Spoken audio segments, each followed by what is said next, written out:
स्वर्गत शिवराम महापात्र आम समस्त अभिभावक थिले। मुझे कॉलेज विद्यार्थी थी विद्यार्थी परिषद काम करुली से आम ब्रह्मपुर जाऊँ आम गोटे प्रेरणा मिलूला उत्साह मिलूला उद्दीपना मिलूला एवं इमरजेंसी पर जो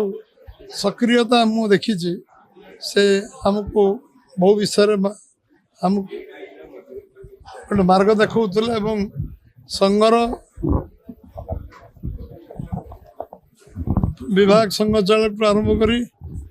प्रांत संघ चालक पर्यंत दायित्व को जो भाव में निर्वाह करुले सिंपल लिविंग हाई थिंकिंग व्यक्तित्व से थिले। सरल जीवन यापन एवं उच्च चिंता ताकर लेखा एकाधार से सुंदर नॉलेज ज्ञान सरस्वती कंठे बसते एवं से कलम रे बहुत कथा लिखि पारे लोक प्रभावित कर पारे ना ब्रह्मपुर सहर रे एवं जो प्रांत समस्त जानूले कोण अनुकूल से निश्चित भाव में आज आम समस्त गोटे प्रेरणा उत्साहिक रे आज अवसर दशा कार्यक्रम आम समस्ते प्रति आमर जो श्रद्धांजलि दबु जे आम जो जिनस शिखीचु आ जो जिनस जो